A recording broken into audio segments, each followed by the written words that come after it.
আসসালামু আলাইকুম। আশা করি আল্লাহর রহমতে সবাই ভালো আছেন। আজকে আপনাদের সাথে শেয়ার করব মুগ ডালের পাকন পিঠা।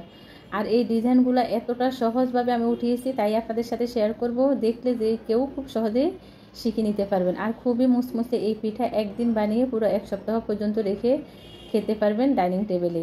তো ভিডিওটি না টেনে পুরোটা দেখার অনুরোধ রইল, তাহলে আপনারাও শিখে নিতে পারবেন। এখানে হচ্ছে আমি 1 কাপ মুগ ডাল 2 ঘন্টা ভিজিয়ে রেখেছি। তো ভিজিয়ে রাখার আগে আমি একটু ভেজে নিয়েছি মুগ ডাল। ভেজে তারপরে আমি ভিজিয়ে রেখেছি 2 ঘন্টার জন্য। আমি ভালো করে ধুয়ে নিয়েছি ডালগুলো। এখন আমি প্রেসার কুকারে ডালগুলো সিদ্ধ করে নিব। আপনারা চাইলে এমনি তো প্রেসার কুকার ছাড়া পাতিলে সিদ্ধ করে নিতে পারেন। তো প্রেসার কুকারে সিদ্ধ করলে তাড়াতাড়ি সিদ্ধ হয়ে যাবে। আমি দিয়ে দিয়েছি 2 কাপ পানি। আমি এখন ডালের সাথে কোনো কিছুই দিব না, শুধু ঢাকনাটা বন্ধ করে দিয়ে ডালগুলো সিদ্ধ করে নেব। তো আমি ডালগুলোর 2 ডাক দিয়ে সিদ্ধ করে নিয়েছি। সিদ্ধ হওয়ার পরে আমি একটা পাতিলে ঢেলে নিয়েছি। ডালগুলো আমরা একটা ঘুটনি দিয়ে ঘুটে নিব। আমাদেরকে খেয়াল রাখতে হবে ডালগুলো যেন আস্ত না থাকে। আপনারা চাইলে ব্লেন্ডারও করে নিতে পারেন ডালগুলা।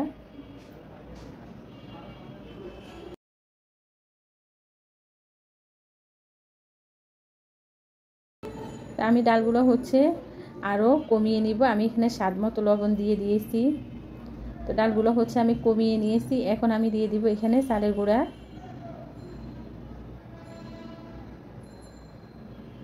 আমি 2 কাপ পানিতে 1.5 কাপ চালের গুঁড়া দিয়েছি।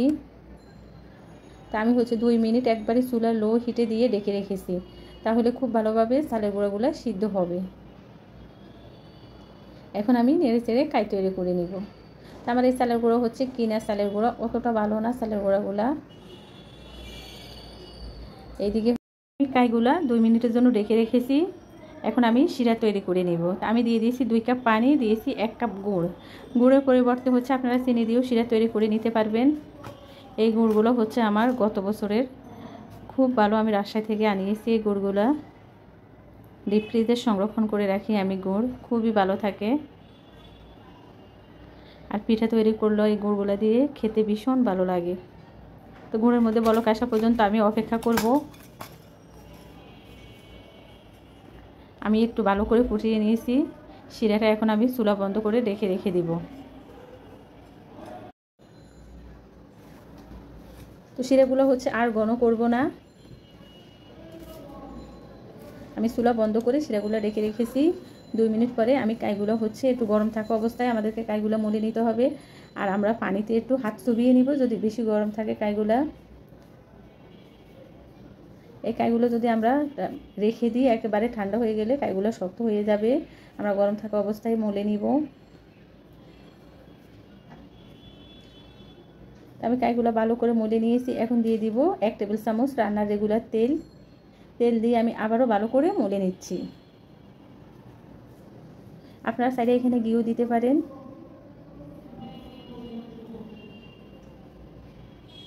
এই কাইগুলো মলা যতটা ভালো হবে পিঠাগুলো ততটা মসৃণ হবে। তো আমার কাইগুলো মলা হয়ে গেছে। আমি একটা লেচি নিয়ে নিয়েছি। আর কাইগুলো আমি একটা সুতির কাপড় দিয়ে ঢেকে রেখে দিব, তাহলে উপর থেকে ড্রাই হয়ে যাবে না।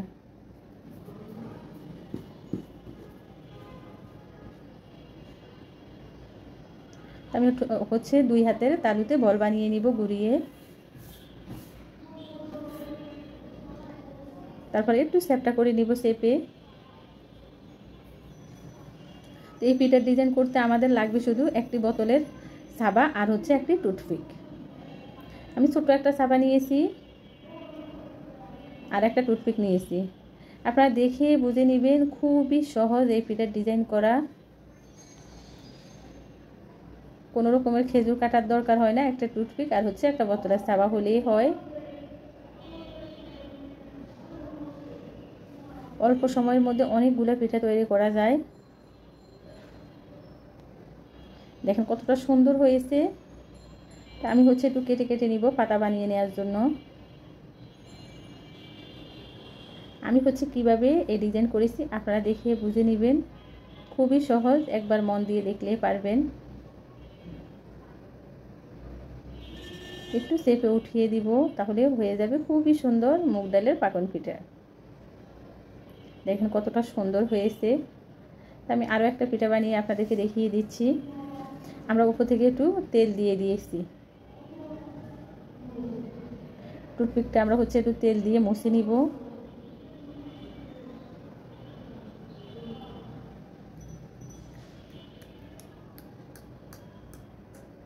দেখেন কতটা সহজ। আমি টুথপিকটা কিন্তু বারবার মুছে নিচ্ছি।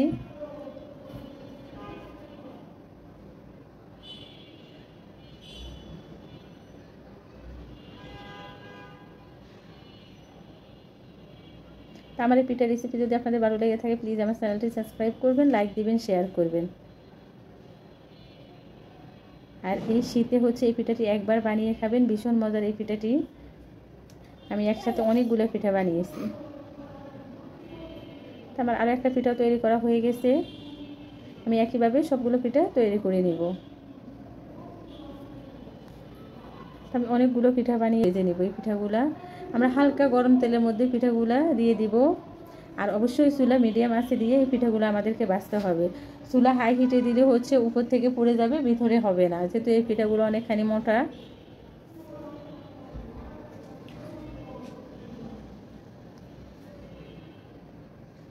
আমি একবার উল্টিয়ে দিয়েছি। একটু ধৈর্য নিয়ে আমাদেরকে এই পিঠাগুলো ভাজতে হবে, তাহলে অনেক মুসমুসে হবে, খেতেও ভীষণ ভালো লাগবে।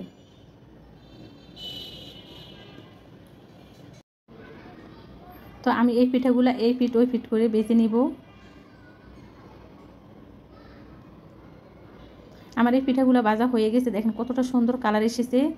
আমি পিঠাগুলো উঠিয়ে নিচ্ছি। উঠিয়ে হচ্ছে আমি হালকা গরম শিরাতে এই পিঠাগুলো দিয়ে দিব, তাহলে খুব ভালোভাবে শিরা পিঠার ভিতরে প্রবেশ করবে। আমি শিরার মধ্যে পিঠাগুলো দিয়ে দিয়েছি। এখন শিরাতে উল্টিয়ে পাল্টিয়ে আমি আবার পিঠাগুলো উঠিয়ে নিব।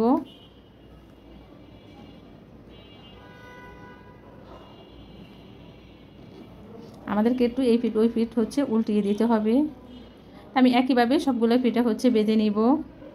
আমার সবগুলো পিঠা ভাজা হয়ে গেছে, দেখেন কতটা সুন্দর হয়েছে, দেখতে যেমন সুন্দর, খেতে আরও বেশি মজার। তা আমার এই রেসিপি ভালো লাগলে প্লিজ আমার চ্যানেলটি সাবস্ক্রাইব করবেন, লাইক দিবেন, শেয়ার করবেন, সাপোর্ট করবেন, তাহলে সামনে এগিয়ে যেতে পারবো। আর নতুন নতুন রান্না দেখাতে খুবই ভালো লাগবে। সবাই ভালো থাকবেন। আল্লাহ হাফিজ।